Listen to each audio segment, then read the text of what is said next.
Greetings, Internet. I am just one more voice, and it is time for a wild tinfoil hat theory. Get your aluminum foil out, or aluminium if you're over in England, like anyone that far is actually listening to me. And let's go ahead and strap in. I've got a bit of a doozy of a theory for you. Hello, Internet. I'm just one more voice, and today I'm going to ask a rather interesting question. Is Twitter aiding and abetting actual Nazis?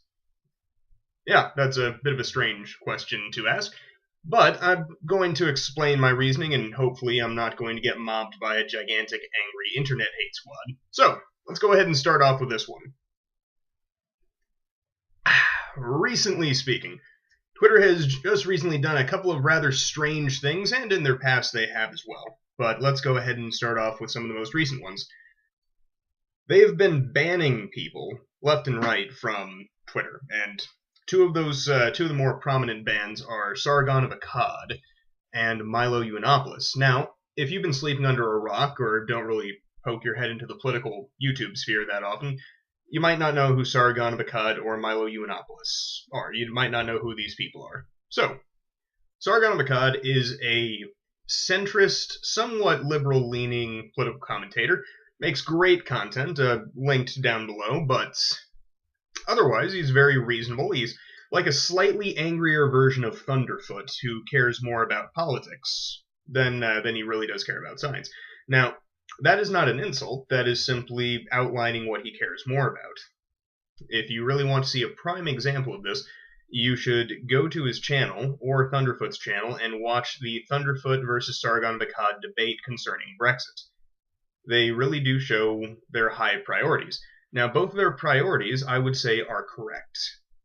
But unfortunately, they were at odds. Still, though, great guy. Keep going. I don't agree with everything he says, but he's got a great channel, and otherwise very reasonable.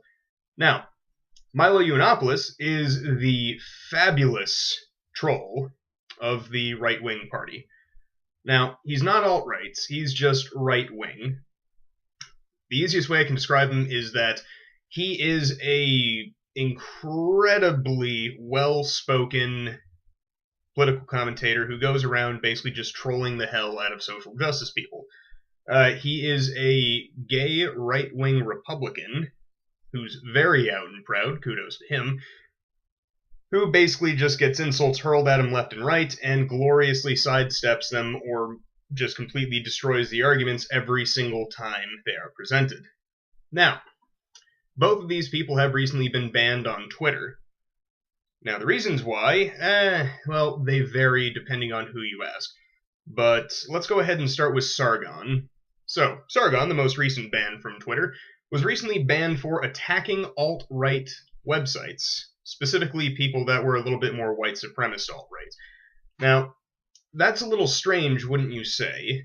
Because plenty of people poll much worse things, like the hashtag #KillAllMen, the hashtag #RapeMelania, all of these things. Horrible, vile things go on Twitter all the time, and yet Twitter allows them to continue completely unimpeded. And it's not like these things are hidden in the shadows or not very well known. In fact, many of them are very well known, many of them get reported on the news, and yet Twitter allows them to continue.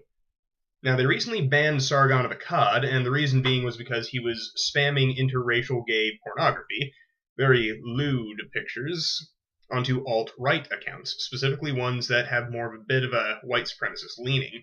Now, first off, I say bravo for that one. That is absolutely hilarious. There are certain kinds of people that deserve to be mocked, and that is a brilliant way to do it.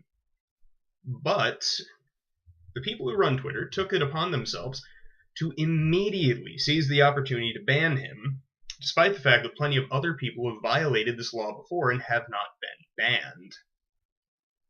So, it begins to show a little bit of where their priorities lie. Then, of course, you have, as I mentioned before, the hashtag #KillAllMen that is actually calling for the death and destruction of an entire portion of our society. And yet they allow it to continue, whereas they ban someone who attacked alt-right actual racists. I'm beginning to question their motives here. Now, Milo Yiannopoulos. they banned him, and again, Milo Yiannopoulos has gone on record multiple times, completely destroying the incredibly left-leaning people, but he also occasionally goes after the alt-right white supremacists. He goes after them, he says that they're a horrible idea, they're a horrible ideology, and that they deserve to be mocked. Again, this is one of the things I agree with him on. Absolutely, these people deserve to be mocked and ridiculed and what have you. And yet, Twitter allows these people on their website, and then they ban Milo Yiannopoulos.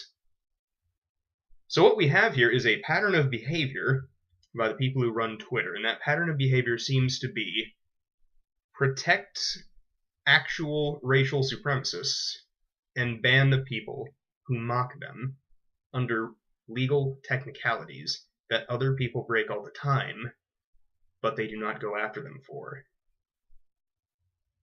Now, is this a crazy tinfoil hat theory? Most likely, but it is a suspicious pattern of behavior. And I encourage people to start asking some questions, start a dialogue, and hopefully listen to the entirety of this video before I am hit by a gigantic wave of dislikes. So, I've been One More Voice, and y'all have a good one.